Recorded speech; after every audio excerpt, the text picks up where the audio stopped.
Sulong dumayo ng bagabag, mananalo kaya itong si Risty Aragon dahil marami rito ang kanyang kalaban, plus nandito pa mga 3115. Joel Calderon, isang veterano si Santi, at dito maagang tumakas yung dalawa, at meron tayong mga explorer na si Nardo na medyo bihira lang natin nakikita, at dito na Joel Calderon. Yan yung ating mga Balborot Door veteran at si Kuya rito, hatak-hatak ang peloton. Kapag walang papalit dito kay Kuya, medyo mahirapan silang dumikit dahil ex-pro ang nasa harapan na dalawa kaagad, at dito sa ahon dinadala dito ni Sir number 14, no?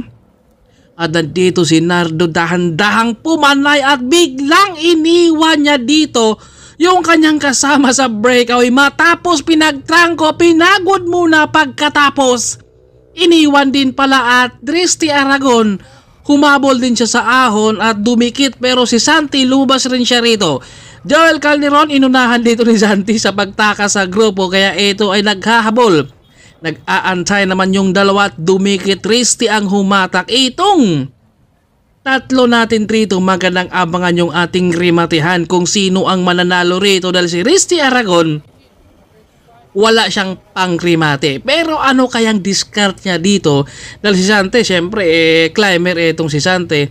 Kaya itong si Nardo, ito yung mas nakikita natin na ririmate dito sa kanilang 3-man breakaway.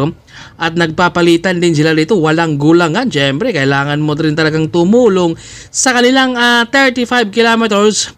Medyo talagang matulin to. Wala sa edad, kundi nasa ensayo talaga. Kalabaw lang ang tumatanda. Ito na, dumadapat na naman si Santi rito ng 45 to 46, yung maintain talaga na mga pang open pro. At nandito naman si Risty, si Nardo ang ating pangatlo. Sa ating peloton, nakita natin rito na kinokontrol ni Joel Calderon dahil meron na siyang kakampi na nasa breakaway, kaya kapag wala talagang ibang hahatak rito, si Kuya kanina, siya yung naghatak kanina, yun nga lang wala rin siyang kapalitan. Kapag nagtulong-tulong ang peloton dyan, pero syempre hindi naman yan sila yan madalas mag-iinsayo. Nag-iinsayo na lang yan sila dyan na lang mismo sa laro. Syempre kumbaga kapag may laro, doon na lang sila nagbabike dahil may mga trabaho na rin yan. Kumbaga tapos na rin yung kanilang pagiging mga mandirigma, pero hindi pa rin nila basta naiiwanan. Kumbaga libangan na lang nila kapag may mga laro rin na meron rin naman talagang mga nagsipag pa sa pag-iinsayo, dahil ayaw nila na iwanan, lalong lalo ito si Joel Calderon na talagang ito yung mga veterano natin, kinokontrol na talaga ang harapan ng peloton, kaya wala na talagang maghabol dyan. Dahil kapag lalabas ka dyan, nandyan naman si Joel na talagang babantay sa'yo. Kaya mapapagod ka lang din, kaya antayin mo lang siguro na rimatihan na lang dyan. Sa ating grupo, ito may sumubog, Joel, nakabantay. Nandito si idol natin. At Risty naman ang kumatak, Santi. At Nardo, that 3-man breakaway natin rito. Hindi man lang ata to sila pinagpapawisan dahil maagang tumakas ito si Nardo. Meron siyang kasama kanina sa breakaway, pero matapos niyang pinagol, pinagtangko sa may banat sa ahon. Nako, iba talaga, no? Siyempre, kapag magkakaiba talaga kayo ng jersey, asahan nyo at huwag kayong basta magtiwala. Lalong-lalo na kapag hindi kayo nakatawid sa finish line. Dahil yung kalaban nyo ay tatagos talaga yan. Dahil lahat naman to sila ay gustong manalo. Dahil hindi ka naman pwede pupunta sa karera na mag-iinsayo ka lang.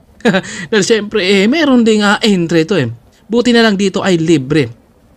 Andres ang nasa likuran, tugawin. Siyempre, si Santi naman ang humahatak dito. Kumbaga palitan ang tatlo rito. Risty ang nasa harap, Santi nakakangiti dito, kakayanin kanyang pigilan. Siguro magkakampi rin siguro to si Santi at saka si Nardo, kaya dalawa laban sa isa ang ating laban ngayon. At ang kayang gagawin dito ni Risty Aragon, dahil syempre climber yan at mapapalaban siya ng rimatihan rito ngayon kay Nardo, na nagpapansin natin rito parang sprinter to at saka ex-pro din yan nata. Baga hindi natin naabutan yung kanilang mga laro noon, syempre, pero hindi pa rin nila basta maiiwanan ang pagiging siklista. Kapag nakakuha sila ng pagkakataon naman, ay lumalaro pa rin sila dahil syempre yan yung kahiligan mo.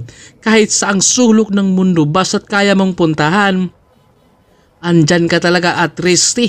Ang nasa harapan Santi, piniga na ni Risty rito dahil natanaw na niya yung finish line. Si Santi ang nasa likod, Nardong pangatlo, maagang lumabas. Etong si Risty rito kaya naiwan na si Santi, humahabol naman si Nardo rito at panalo na.